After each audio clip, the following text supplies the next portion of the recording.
Ever since Born to Run came out, I've gotten messages from all over the world, many saying the same thing.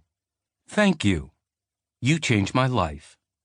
To which I reply, I know exactly what you mean. Because I was in their shoes. I'm still in their shoes, even when I'm not wearing any.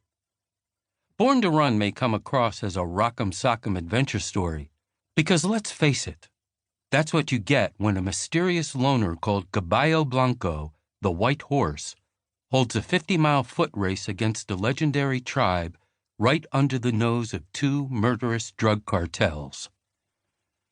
But at its heart, Born to Run is something very different. It's a story of transformation, of the climb from defeat to hope, and finally, to power. Real, life-changing power.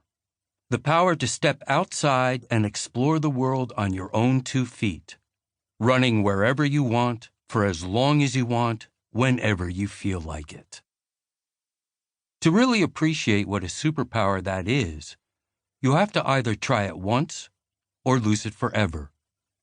Those are the people I hear from most.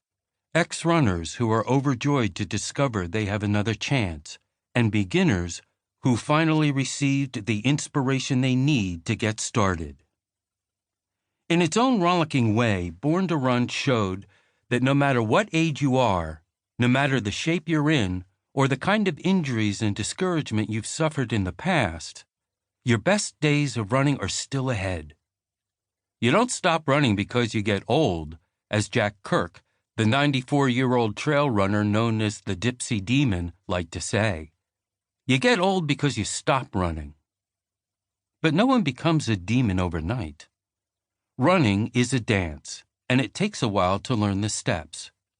That's why many of the thank yous I receive end with this plea. I can't wait to begin. Where do I start? To that, I had no answer. For years, I couldn't say for sure what to do next, because I was in the middle of finding out for myself. I felt like I'd won the lottery, but I couldn't believe the money was mine. By that point, it had been more than a decade since Eric Orton had trained me for the wild escapade in Mexico's remote copper canyons that would become Born to Run. We'd seen the book ignite a worldwide boom in barefoot running and ultramarathons and the Raramuri superfood chia seeds. To me, that proved we were onto something important. People didn't just want to run, they wanted to like running. They were searching for that same sense of joy that we, mas locos, had experienced during a long, dangerous race under a blazing sun at the bottom of a canyon. Run free, the White Horse liked to declare, and that 2-word battle cry sums it up perfectly. Free isn't the same as wild, although it's close. Caballo Blanco meant free from injuries, free from stress, free from overpriced shoes and gear and race fees. Run free, like a kid busting out the door for recess, or a grouchy loner who left the modern world behind for a tiny hut and a strange but loving family among the Raramuri. But I wasn't sure I'd found it myself. I had complete faith in Eric's approach. His version of the run-free system never failed me, not for race after race, year after year, adventure after weird adventure. What I didn't have was faith in myself. In the back of my mind, I could still hear those doctors warning me that running was bad for the human body, especially bodies like mine. I couldn't shake the feeling that running wasn't meant for a guy like me. Maybe I was getting away with it for now, but one of these days, I'd pay the price. And then, on a surprisingly hot morning in late September, a different day arrived. I was at my favorite event, our local Bird in Hand half marathon. It's hosted by my Amish neighbors every year to raise money for the firefighters and first responders who raced to help the children who'd been shot in an Amish schoolhouse massacre in 2006. The Bird in Hand course is breathtaking and utterly serene. There's no blaring music, just the soft singing of a Mennonite family on their front porch at mile 2. Amish children are the aid station volunteers, offering cups outside their family farms while calling "Vater, Vater, Vater."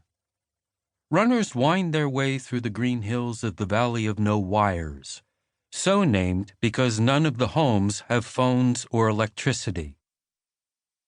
But one of those hills, I'm here to tell you, is a beast.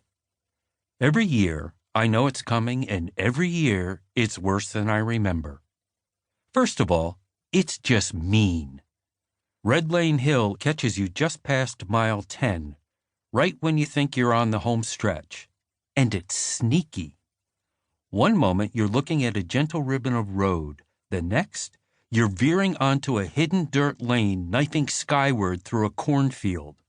Plus, it's hot, hot, hot. There isn't a tree in sight, so the full force of the mid-morning sun smacks you right in the face. And finally, for us barefoot runners, Red Lane Hill is where we rediscover how many jebby little rocks a dirt road can hide. When I reached the top, an older guy ahead of me stopped dead in his tracks. He was pouring sweat and huffing like a dying locomotive. Suddenly, he threw his arms in the air like he'd just won Olympic gold. "Yeah!" he gasped. "Aren't we lucky?" Of all the things I was feeling at the moment, thirsty, tired, cranky, footsore, lucky was nowhere on the list. At least not until I stopped and looked around and got what he meant. That morning, we'd all gathered in a hayfield to watch the sun rise. Then we'd surged off on our own 2 legs to run as fast, as far, and as freely as we felt like.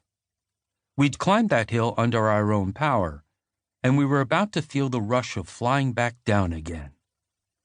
It's an amazing gift. It's a superpower. And that's what Eric was offering when we first met in a public park in the middle of Denver. It took a lot of miles to silence my doubts, but standing at the top of Red Lane Hill, it finally hit me. Eric never meant to train me for a race. He was training me for a lifetime.